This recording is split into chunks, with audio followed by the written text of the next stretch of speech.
When he was 8 years old, the white man whose land David Barksdale's family sharecropped told his older brother that if he didn't produce a ridiculous amount of cotton by the next day, he would, quote, beat him like a slave. This was Mississippi, 1955. This was the childhood of the man who would become one of the founders of what's now known as the Disciples. I feel we have left the United States for a foreign land. The speaker was a young Negro riding a bus into Mississippi.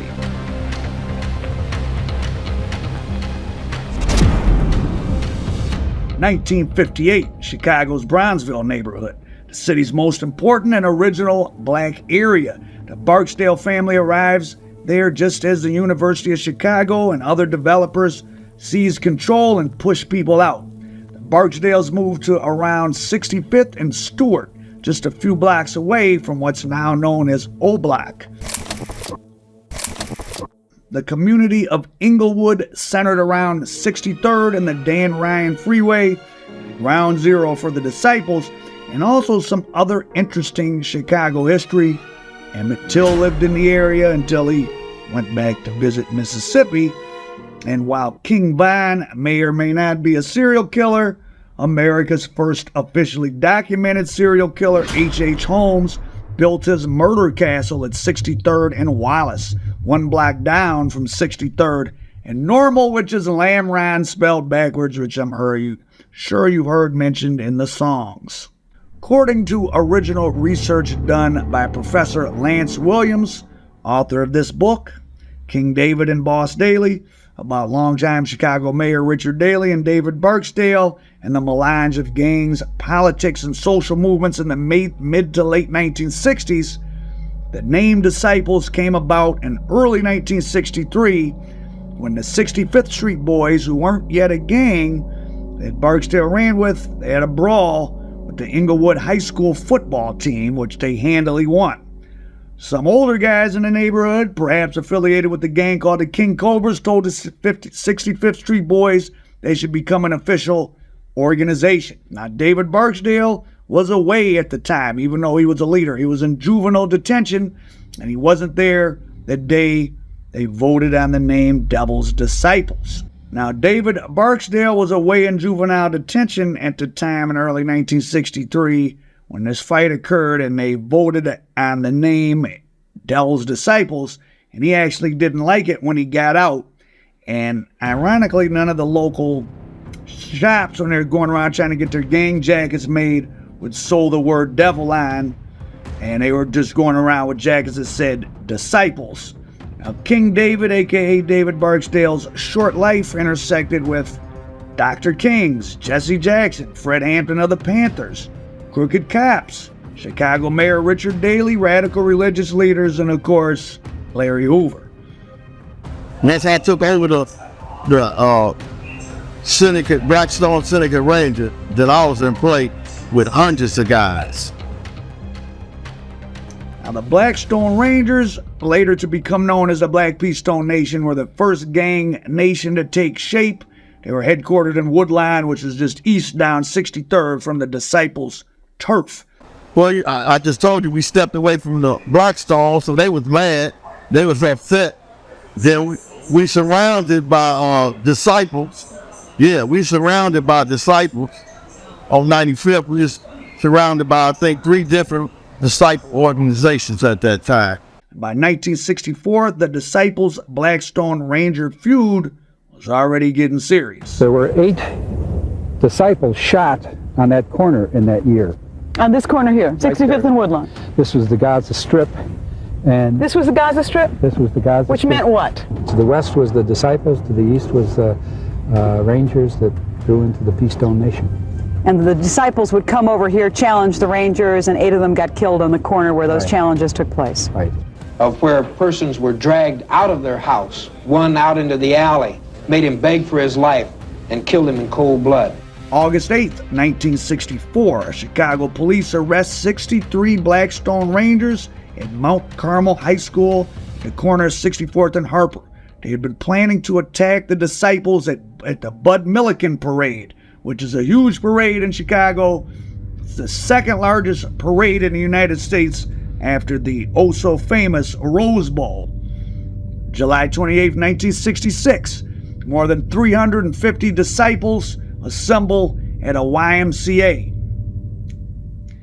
September 14, 1966, Chicago police arrest 122 kids, 13 to 18, from two different churches. The disciples were in one church, grouping up, and the Blackstone Rangers were in another church, grouping up, preparing for a massive gang war. Dozens were charged with conspiracy to commit assault and disorderly conduct. This gang activity in Chicago was very serious by the mid-60s, much before it was going on in, say, L.A. I think that it is really society that is killing black people. I think John believed that the Stones had some function beyond being a gang. I constantly asked the questions, well, fine, but what about the killings? That was the constant question we had. We never got to a point where the violence stopped. The disciples were getting into other stuff too sometimes, and now the young disciples were shooting moves on the street as well. Sometime in 1965 or 66, a couple of their members won a gas station in a dice game on 63rd and Normal. They tried to run it for a while, with David Barksdale holding his meetings in the back office, but they weren't business guys. They were very young. The gas station closed. There's a black female lawyer in the neighborhood. She hooked them up with some mentors from the Inglewood's men's club, but it still failed. I guess real business is a lot less exciting than street business. To give you a sense of how serious the Disciple Blackstone War was, on June 20th, 1968, the Disciples shot 5 Stones at the Dearborn Homes projects on State Street. 4 of them lived, but the 5th did not. By some accounts, that was the 29th murder between the Disciples and Stones in 1968, and that was only halfway through the years. That's a pretty intense gang war. I mean, 29 murders halfway through the year just between these two gangs, all the way back in 1968. 1966, Dr. Martin Luther King marches against segregation in Chicago.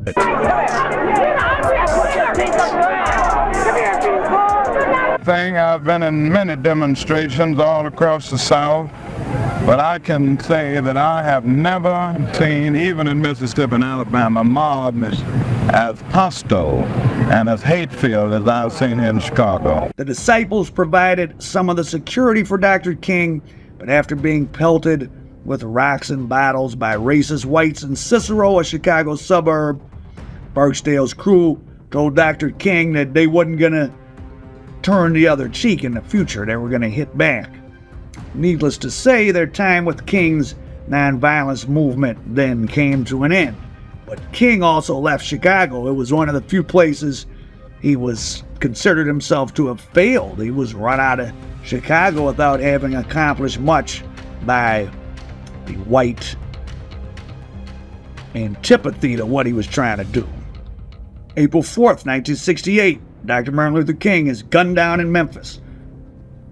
Riots pop off around the country, but surprisingly, not on the south side of Chicago. Probably this country's second biggest agglomeration of African Americans at the time. Well, that's where the Disciples and the Blackstone Rangers were at, and the gangs flexed their muscles, told people to stay inside. Was this a way to be helpful to the system, or was it a way to show the system they had power? Probably a little bit of both. The Chicago Police Department was being issued orders by Mayor Daley to shoot gang members, but they weren't doing anything, but the police were. The Inglewood police station, there was 80,000 in stolen merchandise found inside of it with no explanation of how it got there. I guess since the police didn't have any rioters to arrest on the south side, or looters, they started looting themselves.